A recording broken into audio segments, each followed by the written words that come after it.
One of the most popular and also most expensive new air fryers that I reviewed last year was the Cosori Turbo Tower Pro. Many of you loved its features but weren't so sure about its price. But now Cosori has released another model.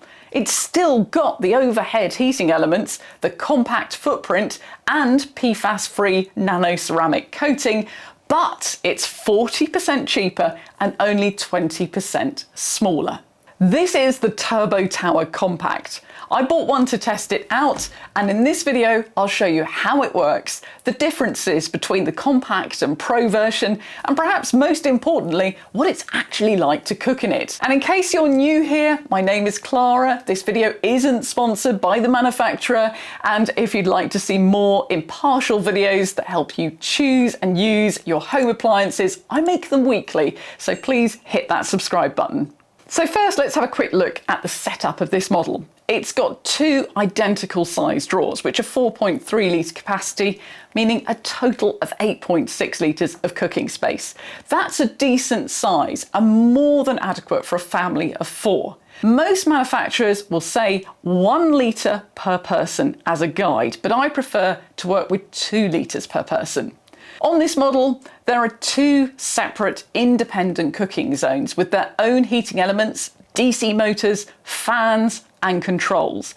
And as you'll see later, you can run them at 2 very different temperatures and not have any sort of heat bleed between the 2. This new compact turbo tower is 4 centimetres shorter than the 10.8 litre Turbo Tower Pro, with no noticeable difference in depth, and it looks really neat on the worktop.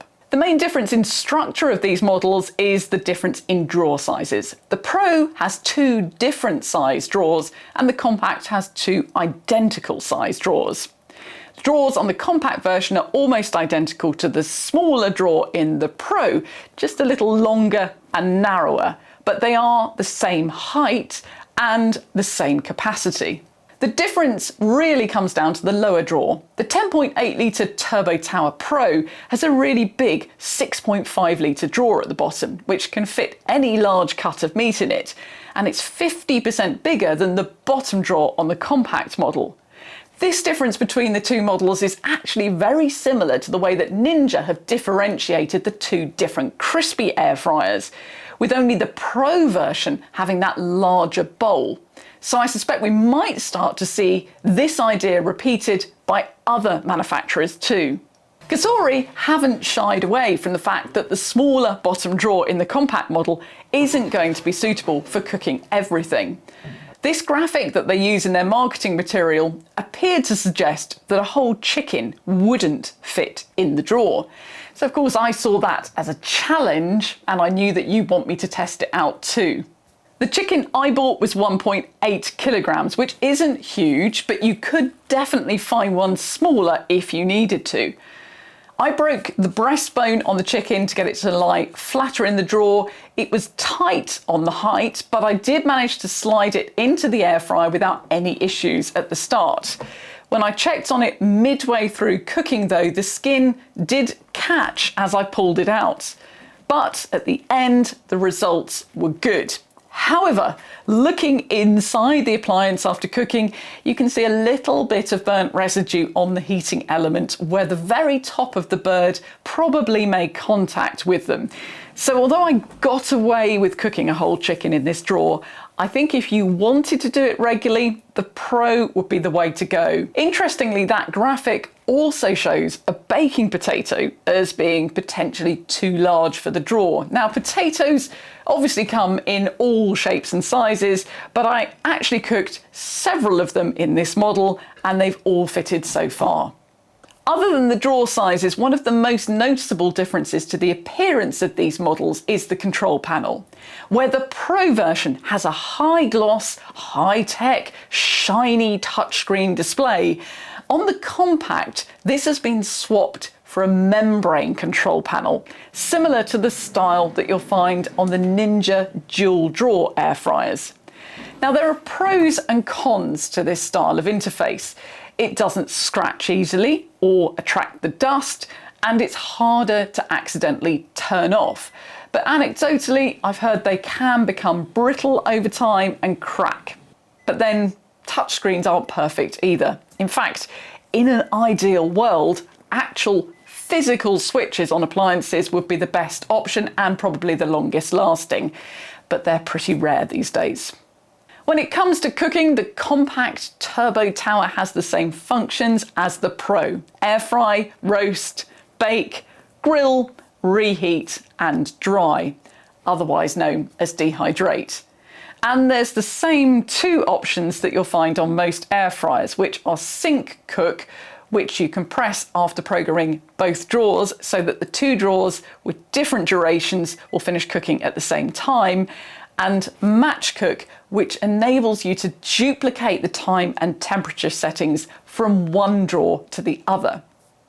There is, however, no preheat or shake reminder, but these options don't exist on the Pro version either.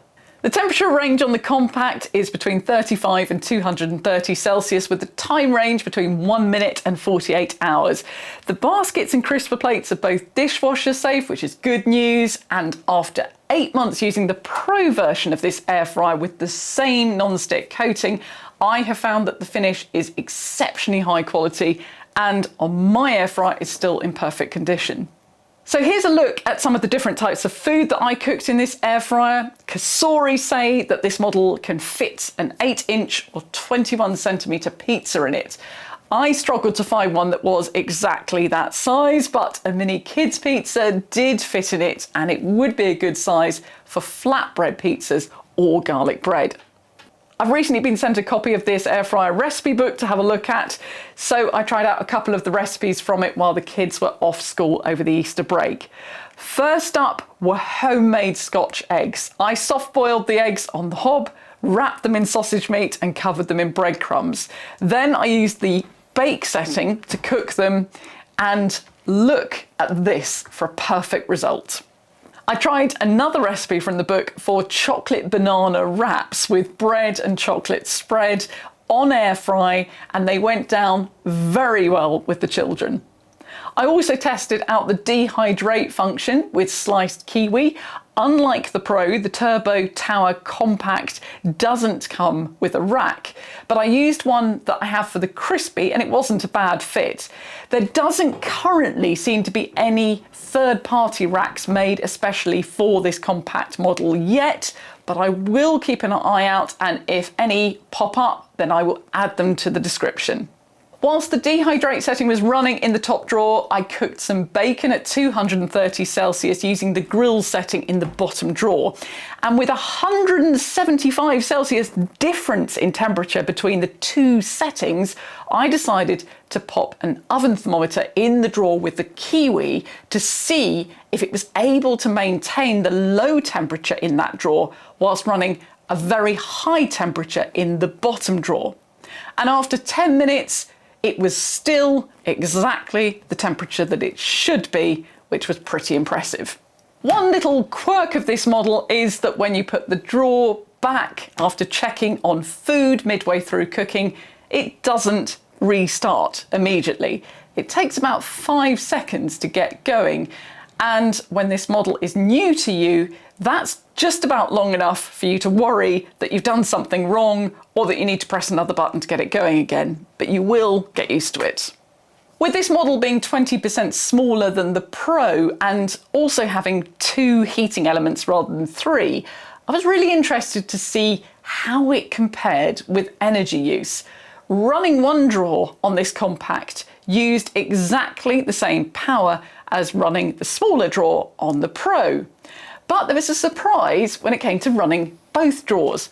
The Pro is actually amazingly efficient, only using 7% more electricity than the Compact, despite the extra heating element and increased capacity. Translated into the real world, what this means is if you used both drawers on the Compact version for 20 minutes a day, that would cost you £47.54 a year, whilst the Pro would cost £50.97. So the difference in running costs is negligible.